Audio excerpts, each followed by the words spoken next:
Boaké, gare routière, nous sommes à 10 minutes du couvre-feu. Quelques individus sont encore dans les rues. On se précipite pour trouver un moyen pour rentrer à la maison. Il y a couvre-feu. Je suis pressé pour rentrer. Je n'ai pas taxi, c'est sûr. 21h, préfecture de police. Le dispositif sécuritaire se met en place. La mission est connue. En ce qui concerne la ville de Boaké, nous allons tout à l'heure faire en sorte que ce couvre-feu soit respecté par les populations. Pour ce faire, la police et la gendarmerie sont mobilisés. Toute la nuit, plusieurs quartiers de Boaké seront sillonnés. À Air France 1, manque de peau pour un couche-tard. Il est épinglé vite fait. Je suis quitté à Sokura. Mais le couvre-feu, vous saviez que ça pour 21h. Bon, ça nous a surpris à cause de la pluie. Vous voyez, je n'ai même pas de taxi pour entrer. Avec cette pluie qui s'abat sur Boaké, il vient ainsi de troquer son lit chaud avec le sol glacial d'une cellule. La randonnée continue. Nembo, le commerce, lieu de tous les rassemblements. Les noctambules, les plus incorrigibles, connaissent bien le secteur. Un silence de cimetière domine. Seul un chien errant est visible, certainement en train de chercher à comprendre ce qui se passe. À Dar es Salaam, quelques interpellations. À minuit, le point est satisfaisant. On peut dire que le couvre-feu est donc respecté à Boaké. Nous allons donc poursuivre la patrouille de sorte à ce que ce constat que nous avons fait, nous puissions donc le conserver jusqu'à 5 h du matin. Après minuit, le constat est net. Boaké dort d'un sommeil profond. Le couvre-feu est respecté. Il court de 21h à 5 h du matin.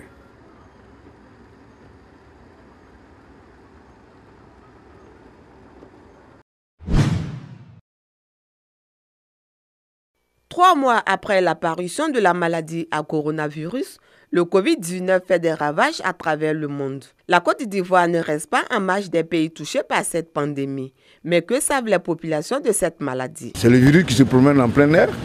Voilà, je pense qu'il faut faire attention, il faut se protéger. Voilà, c'est ce que nous essayons tant soit peu. Le coronavirus, je sais que c'est une maladie très très dangereuse, que se contracte par le contact d'une personne infectée. Au contact aussi de quelque chose que quelqu'un qui est déjà infecté a touché. Les mesures pour les que je connais, quand tu as fini de traîner ta main, éviter de toucher les yeux, le nez, la bouche, éviter de se toucher. Malgré les messages d'information et de sensibilisation à travers les médias et autres canaux de communication, certaines personnes ne connaissent pas encore réellement le coronavirus. En fait, j'ai entendu parler de ça, mais je ne connais pas. Mais on parle de ça à la télévision que je comprends. On dit, bon, si tu sors jusqu'avant de rentrer, si tu rentres à la maison, il faut se laver les mains avec du savon. Je ne connais pas. Mais seulement quand nous sommes inquiets, quand on parle de ça et puis on voit la télévision, c'est vraiment on est beaucoup inquiet. Quand le président même a parlé, c'est que vraiment on doit prendre ça au sérieux. On entend parler de coronavirus, mais on ne connaît pas d'abord.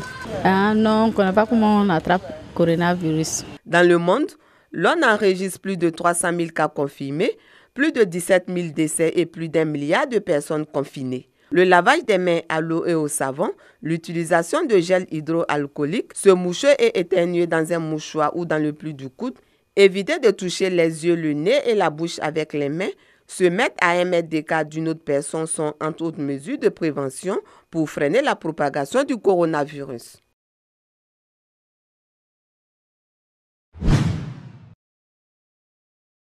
Se laver régulièrement les mains avec de l'eau et du savon. Se saluer en évitant de se serrer les mains, éviter les accolades et les embrassades, ainsi que les regroupements de plus de 50 personnes. Ce sont entre autres mesures prises par le gouvernement pour protéger les populations du coronavirus et éviter sa propagation. Si dans les villes, les populations font l'effort de respecter ces consignes, qu'en est-il des zones rurales, surtout les villages reculés? Sont-elles même informées de l'existence de cette pandémie? Pour en savoir un peu plus, nous nous sommes rendus à Ngrakon, village situé à une trentaine de kilomètres d'Abengourou. Depuis le mois de décembre, je pense bien, on a entendu parler de coronavirus. Ça a commencé d'abord à l'Occident, la Chine, prendre un peu la France, tout ça là, nous étions inquiets. Aujourd'hui, on apprend même que nous sommes avec le coronavirus ici. C'est une maladie qu'on nous a dit que c'est vraiment contagieux. Bon, sincèrement, nous aussi, on voit, ça tue et ça fatigue les gens. On a appris qu'il y a une maladie qui s'appelle coronavirus, mais nous, c'est sûr, on attend, mais on n'a pas encore vu ça vis-à-vis comme ça. Dans ce village d'environ 4000 âmes, la plupart des populations sont informées de la présence de cette maladie en Côte d'Ivoire. Mais respectent-elles pour autant les mesures prises par le gouvernement?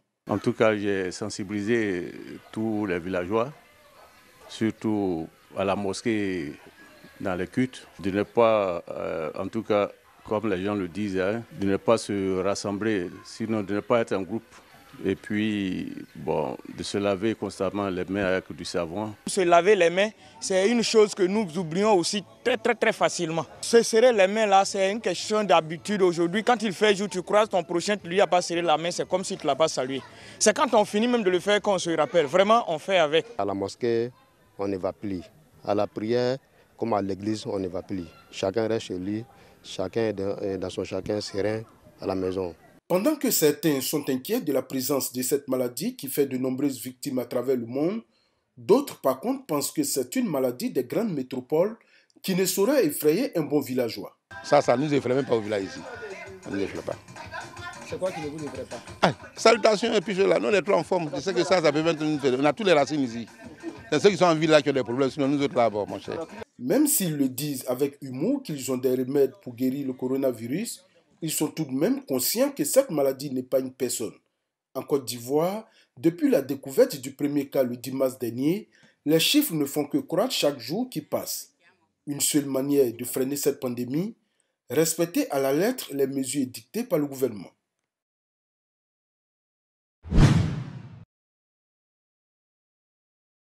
De source sanitaire, elle est encore hors de son territoire. Mais pour empêcher la propagation de la maladie à coronavirus ou Covid-19 dans la commune de Bouaké, le maire Nicolas Guibo arrête, au titre de l'abattoir municipal, l'accès à l'air autorisé à 25 personnes et les pesées hors de l'aire d'abattage.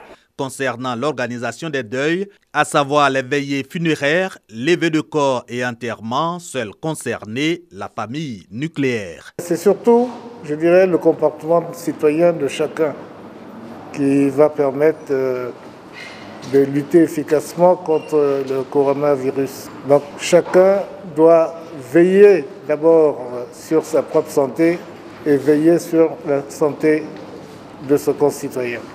Aussi visé par l'arrêté du maire de Bouaké, le transport communal, les grandes surfaces commerciales, les établissements accueillant du public, les marchés et les services d'état civil, y compris la célébration des mariages.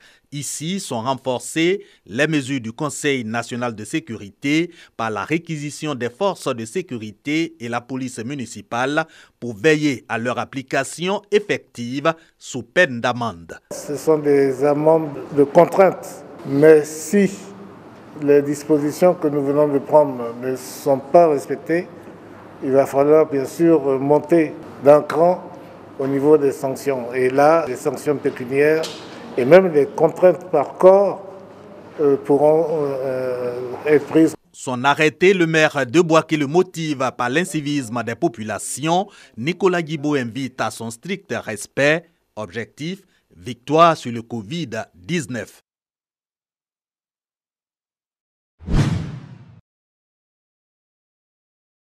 Le coronavirus, la terrible maladie, n'épargne aucune nation du monde. Elle étend ses lugubres tentations sur tous les pays de tous les continents sans exception. En Afrique, au sud du Sahara, le Burkina Faso a enregistré la première perte en vie humaine due au coronavirus. La malade, dit-on, souffrait déjà du diabète, maladie chronique. Le diabète fragilise et expose les sujets malades à des situations irréversibles, l'âge des malades aidant. Qu'en est-il des porteurs du VIH caractérisés par un déficit immunitaire? Jusqu'à aujourd'hui, on n'a pas de preuves palpables pour dire que nos patients vivant avec le VIH ont une susceptibilité plus élevée de faire la maladie. Le coronavirus met en éveil ces personnes souffrant de maladies métaboliques et invite à des sérieuses précautions à prendre. La situation est à prendre beaucoup plus au sérieux quand on sait que 4,8% de la population, soit 700 000 personnes souffrent du diabète en Côte d'Ivoire. Toute chose à ne pas négliger. Ces estimations étendues à l'échelle mondiale, on en déduit que le coronavirus est une réelle menace pour l'humanité tout entière. Sans remède pour l'heure, donc sans solution, les mesures édictées ne sont pas à prendre à la légère, encore moins à négliger.